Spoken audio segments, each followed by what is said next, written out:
Hi, and welcome to Preview. My name is Guy Giampapa. Preview.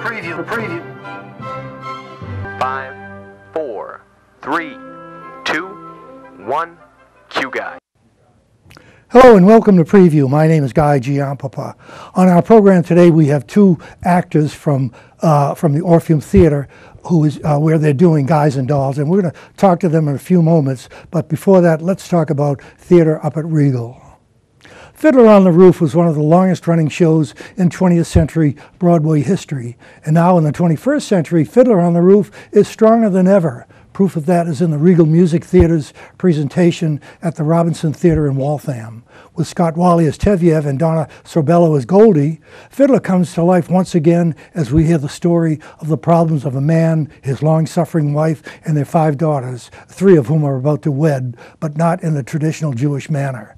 With unforgettable songs such as Tradition, Matchmaker, If I Were a Rich Man, Sunrise, Sunset, and the beautiful Do You Love Me.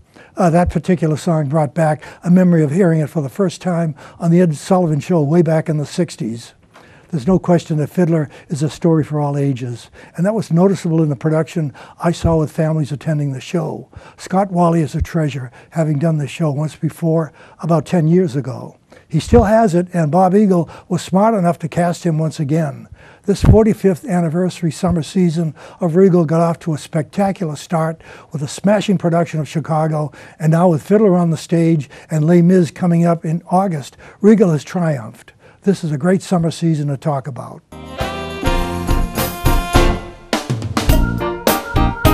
You know, if you haven't been down to the Orpheum Theater in Foxborough, you got to get yourself down there. They're doing some great things. They just done Anything Goes, a marvelous musical.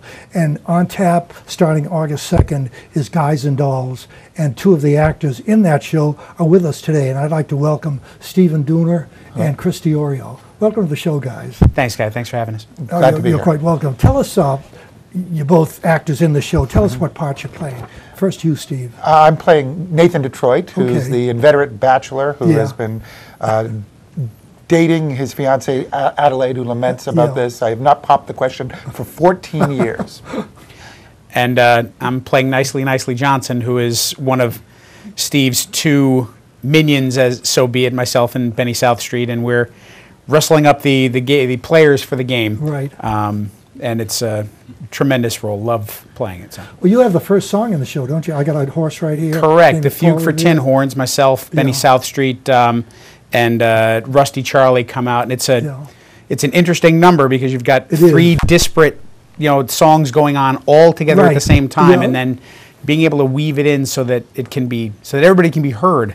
Otherwise, it just turns into a mosh, but it's well directed musically, and the voice. It's a lot of fun the way it's been put together. As I said to the young man who is playing Rusty Charlie, I think he's 19 or 20 or something like that. I said, "Don't worry, because this show rests and falls on how well this opening number does. That's right. Because if the harmony doesn't hit, everything falls. Boom, So no pressure. Boom. So he's okay now." Frank Lesser used to say that you win or lose an audience in the first 5 minutes of the show. That's very true. And so he put a spectacular opening number, Runyon Land, at the top, and then he put in this marvelous Fugue for Tin Horns, and then suddenly the band of the mission band comes in singing Follow the Fold, the religious preaching band, and you've got a great show already underway. And you hook the audience right away with all that stuff, really. And the tension is there, the conflict and everything. Well, Guys and Dolls was based on 2 short stories. I mean, did you know Damon Runyon before you knew Guys and Dolls? Well, I'm a great lover of Damon Runyon, and in my preparation I read The Idol of Miss Sarah Brown and the great story of The Sky, Sky Masterson, and also Nathan's Floating Crap Game, and the Lovable Hoods. They were characters on radio. They used to have the Damon Runyon Hour. I remember that. You remember the Damon Runyon Hour? You're not as old as me. And I'm a old-time radio aficionado, and so so I've listened to all of those programs, and I've listened to and Runyon's characters, the way they speak with their sort of diction, but they're still hoods. They're very proper hoods. And that's something we try to do very carefully, get the Damon Runyon style. Yeah.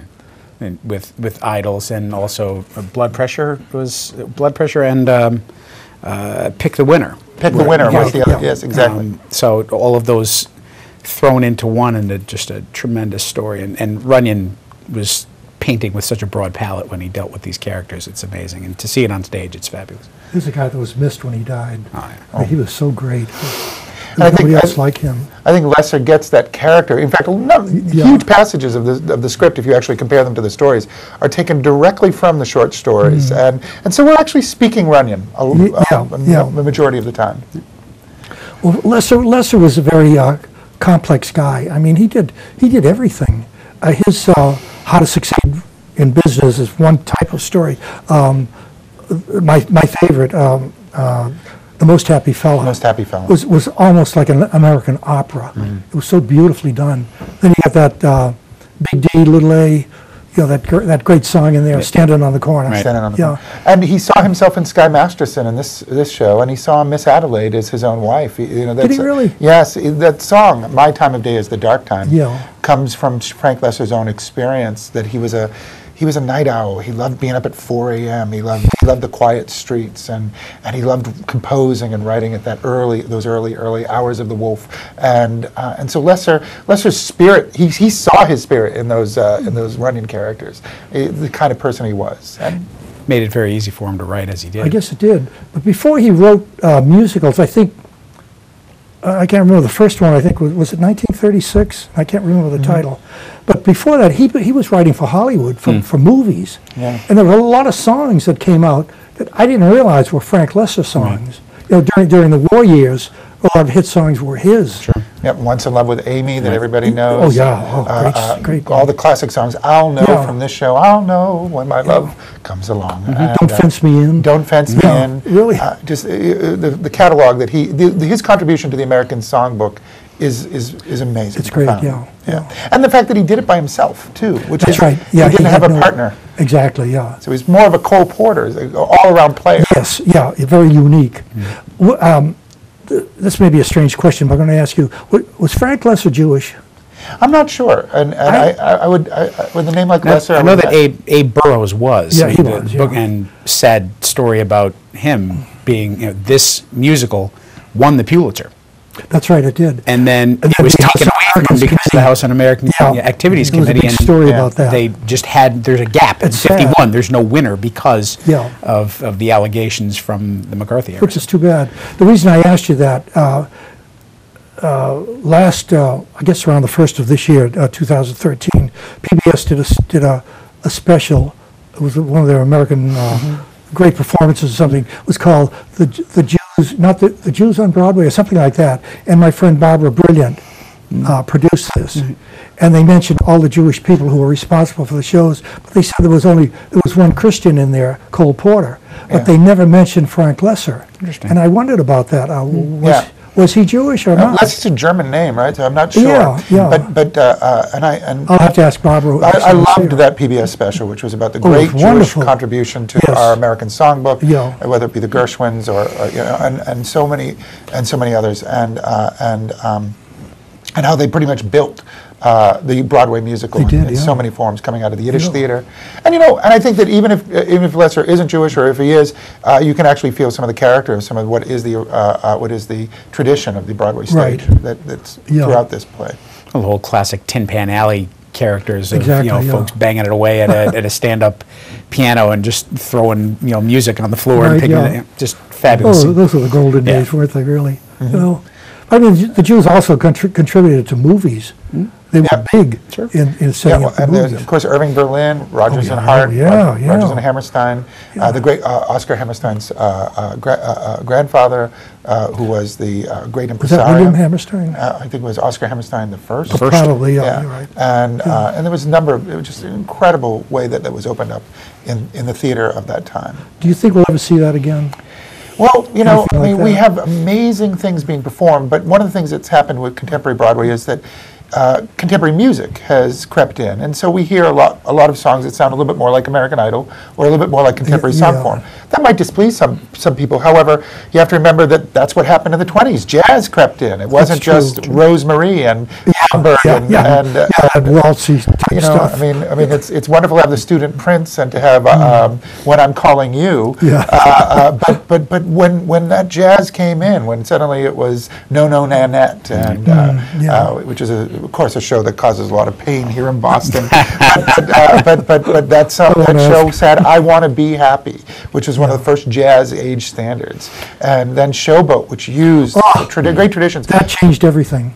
Not only the traditions that were brought by Jewish immigrants, but also the great African American contribution to Broadway. Which without that sound, without songs like Old Man River that Jerome Kern wrote, without songs like we have one in this show, a great gospel tune, "Sit Down, You're Rockin' the Boat," and it becomes a perennial thing in American musicals to end the musical with a big old-fashioned gospel number. "Sit Down, You're Rockin' the Boat," or in "How to Succeed," it's "The Brotherhood of Man," or in Carousel, it's "I'll Never Walk Alone." Which is so beautiful. You always go for that gospel, and so there's a little bit of the, obviously the spiritual tradition. It sounds like this religion has been put in there. In jazz too, and all of the great tradition of just the ragtime and quarter time and boogie woogie and Jelly Roll Morton, and that comes in with Gershwin and Rhapsody in Blue and a number of other great compositions. So yes, the American musical owes its roots to so many different ethnicities. Even George M. Cohan, who's had Irish roots, right? And, exactly. And Harry Warren, who was Italian. I didn't know that. Yeah, he changed his name to Harry Warren, and he wrote all the great songs in Lullaby of Broadway and 42nd Street and Angel Eyes. That's right. And so there's you can find a lot of great ethnic voices coming through, making that sound. And I think that's continuing today. I think that today you hear Rent and you hear Godspell, and there's rock and roll now involved in it. Right. But people still write old time musicals like Drowsy Chaperone, or The Producers, Mel Brooks. Wonderful stuff. Yeah. But you have all the jukebox musicals. Yeah. I mean, they've come in, and some of them I like, some of them I don't. Well, but I look at it and I equate these jukebox musicals to steroids in baseball. There was a point where Broadway was ebbing, and they needed that infusion, and all of a sudden, you've got these musicals where the music has already been written, it just needs to be staged, and it brought a lot of people back in so that it would give people the ability to put up In the Heights or something of that that's more unique and more of a creative attempt, but you had to have this Maguire Sosa bridging the gap thing where everybody came back to see it. It gave people familiarity, and I think that's a good thing. A good thing, but then you suffer because of it, because then everybody thinks that they can have, now you've got, Three Dog Night wanting a musical, and the Drifters, which is fine, but not everybody can have their music translate to an hour and 45 minutes on the stage with 15-minute intermission. It's just not going to happen. And it's great to have a good book, and that's what Guys and Dolls has. That's important. It has one of the great books in Broadway history, and when you've got words like from Damon Runyon, and a wonderful kind of restoration drama plot, right from Restoration Theater from the 18th century, where two men make a bet at the top of the show that one guy can't take a girl away on a date with to Havana, and it's a Faustian sort of bet, and so Lesser put the Runyon stories into this classical structure, and then he places all of his tremendous songs as the book continues. It is a privilege to get to play a book with that kind of an arc. The Jersey Boys is a fun show. I love Frankie Valli, and there are good jukebox musicals. I think there'll be better or worse ones. You're very right with that. Yeah. The new one on Broadway now is called Motown, and I think that's probably one of the good ones. Yes. From the previous. Well, what they got considering the book of music they had to grow from. Yeah, there's some great music in that. It's a shame that Frank Lesser died so young. He was, I think, 59 when he died. Because if he went on, there were more things in his mind that were he wanted to come out with. Yeah, a lot of our great Broadway composers get third acts now. Stephen Schwartz, who's into his 60s, and he's getting to compose Wicked, and Jerry Herman, who gets to come back around for Cajafo. Right. It's wonderful when you get to see how these people stretch out and do sometimes their ultimate work. And it does not take anything away from Frank Loesser that he produced classic after classic after classic, whether it be Charlie's Aunt or Most Happy Fella and Guys and Dolls and How to Succeed. And one wonders, would he have blown everyone's socks off with one great final we'll never piece? know. Yeah. No, Guys and Dolls is probably, about 63 years old now? Yeah, about that. 1950, yeah. Yeah, 1950 it premiered on Broadway. But it's still so today.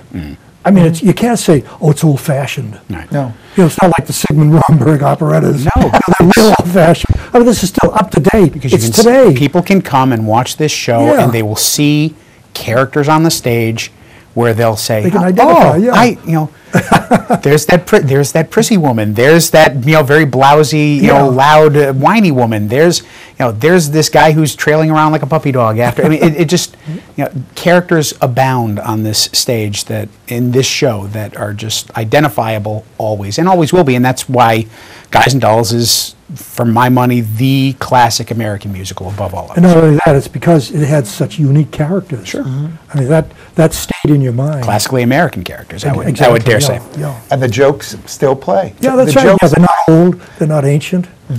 You can't do that with some of the old operettas. The jokes are long in the tooth. But Loesser's jokes cut, and when you say them right, when you get the right style, there's a big audience reaction.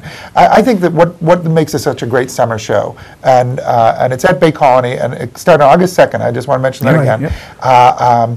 We have it's just perfect entertainment, light, romantic, wonderful dancing by Dory Bryan Ployer. I want to get her full name. Dory Bryan Ployer, and who's both a magnificent director with a great skill at breaking down a scene and opening up the actors, and also she's a gifted choreographer. So she has what Bob Fosse has. Did she do both direct and choreograph? Yes. Wow, she's a triple threat. She's a good actress herself, and so she's worked with us on all our scene work. She wants the most out of this show, and she also wants the choreography to be so sharp. And she works at Dean College. She's one of their premier directors there, and she has created a wonderful structure for the show. And then Janice Isa Wright, who is our music director, has really worked us. She wants to get back to the spirit of the original show with Robert Alda and Sam Levine, and she's trying to go back to the character of what this show was when Loesser wrote it. She's almost a historian of the show in that respect, and she's looking at the chords. She wants the orchestra to play the right chords that were the chords of the time, not say the chords from a revival. She really wants to get the spirit of the show right, and then Bill Cunningham is encouraging all of that activity at his theater. That when people go to see this show, they're going to be seeing a wonderful reinterpretation of this subject matter, and they're going to see it for now, but it's also going to be true to its roots. Right. You're going to be all excited now. Yeah. Really. I mean, to think that someone would take the trouble to bring everything in like that, to be so perfect. That's Janice. And Dory. That's a tribute. And Dory. It really is. And so they're doing a tremendous job putting the cast together, putting the show together. They made sure they had the perfect people they could get, the best people they could get for every role, and they really were trying to make sure. Chris has played nicely before. I played Nathan before. We've had a number of the most talented actors we know in the cast. Who are some of the other actors in the show? Ray O'Hare, who Ray O'Hare is my Benny, and so and there's a lot of physical humor that goes on between the two of us, and it's brought even more to the point where I'm 6'2", 230, and Ray is 5'2" and 130, and so there's very much of a Mutt and Jeff, so there's a lot of physical stuff that goes on there. But Ray is fabulous. His timing is tremendous, and both of these roles require you to be able to express yourself with good comic timing. The wonderfully talented Kim Paulson Freegan plays my Adelaide. Adelaide, yeah. She's really an amazing. She'll rip your heart out. Really? We have Adam Joy, who's a teacher of theater at the Cappuccini School, and a tremendous lead star, a tall, handsome fellow. He's going to be playing Sky Masterson, and then one of the most remarkable voices you will hear is Sarah LaFlamme. Yep. And she is playing our Sarah. Sarah's playing Sarah, Okay. and she is going to. She's going to make people get misty. I can tell you right now. When she sings "I'll Know," she hits those perfect soprano notes, and she will really. I think be something special for this summer. I've heard a lot of voices in my time, and the first time I heard her sing that song, every once in a while you get a physical reaction where you just and she opened up and I, boom, down. No kidding. Whoa! And he was sitting behind me, and I, wow, and just looked at each other. Oh my! She's revelatory. It's fabulous. And so we are thrilled to have a perfect old-time Broadway voice, exactly That's what you nice. want to hear in Sarah. She's going to soar on those notes. And then we have a staple from Mansfield and Orpheum Theater, one of the great old-time players from around here, Bill Roberts, who's playing Arvide Abernathy, who gets to sing the beautiful song "More I Could Not Wish You." And who am I forgetting? Anybody else? Paul Warner is big. Paul Warner, the great Paul Warner, is Big Julie. He's a great reveal in Act One. A very funny, brilliant comedian with tremendous timing. And we're all dancing in this show. And Dory's got us breaking our ankles, doing all these full-out dances. Not literally. Oh my! We've got a week to go here. We are doing tremendous choreography, and so Chris and I are moving our bulk around, trying to really hit all those steps, and we're working like crazy, and it's going to be fun. You know, the Orpheum Theater, I remember when they renovated and they enlarged that stage. Right. Is it large enough? Are you comfortable? It in is space? because it's a relatively deep stage, and what they're also doing for this production is they have a bump out in front, so there's an additional 4 feet of area in front of the stage. So we're going to create. You can create with some of the choreography. There's leveling down and right, so you're literally out into the audience. It's very Jolson-esque, where you're right out into the audience. But it creates tremendous layers with the choreography and allows for the space to be used to its fullest extent. And the acoustics in there are excellent. Really, very good. It's a small theater. It's virtually a no bad seat in the house. There's about 425 seats. 425. 420. Yeah, just about. Something like that. And you're always so close to the stage, you can see everything. You know, that opened up as a silent movie house. And then when talkies came in, and I wish I could remember where I read this, Alfred Hitchcock came down there. Did you know that? They have the photos in the lobby. You can see I didn't Hitchcock, and realize you that. can see a number of other. It's a history lesson when you walk through the front lobby and up through the upper lobby area as well. I did get to meet Hitchcock once. Really? Well, I was film manager at Channel 7, and he came in on a movie promotional tour, and he came into the studio, and so I went down and I said, "Mr. Hitchcock," he's sitting there, with his ankles overflowing his shoes. Right. And I said, "Mr. Hitchcock, you and I share the same birth date." And I had a book of biographies with his in there. As we share the same birth date, and we're both film directors, you in movies and me in television. Would you autograph my book? He said, "Certainly." Right. So he took the book and he drew the profile over the biography. I cherish that. I have that at home. Oh, that's wonderful. Yeah. Channel 7 used to do all those wonderful. I remember Rex Harrison being on Channel Oh, 7. yes. I remember a number of interviews that they would do there. We had great ones. You had tremendous people coming in. Al Pacino in his first interview when he was appearing at the Richard Charles- III, right? Doing Richard. Yeah, that's right. Yeah. And I remember, you guys used to do some tremendous theater We TV really did, back yeah. then. Those were great days. Stood out. Yeah. I think we've got about a minute left. Okay. And I just want you to know that Guys and Dolls opens on August 2nd, and it runs through August 11th. The 11th, It's okay. www.brownpapertickets.com, or you can call 800-838-3006. Good. And that's in Foxborough, the Foxborough Bay Colony Orpheum Theater. Okay. I want to wish you both continued success. And Chris, I want to thank you for being in Chicago. Oh, Thank you very much. As I said when I came in, it was rare that I get a chance to extend thanks for kind words, and your words about Amos and Chicago down at Company were much appreciated. Well, I thought you were tremendous. Thank you so much. And I'm looking forward to seeing both you guys in the show. Thank you so much. Come on down. Look forward to see everybody else. I will come down. I'll be in the audience rooting for both of you. Yay. And thanks so much for coming up to Walpole and talking with us. Thank you, Thank you. guys. It's been a real pleasure. Well, our guests today, Steve Dooner and Chris Diorio, you can see them in Guys and Dolls down at the Orpheum Theater, and be sure you get down and get a ticket because they're selling fast. Well, that's our show for this time. My name is Guy Giampapa. Thanks for watching Preview. See you next time. Bye.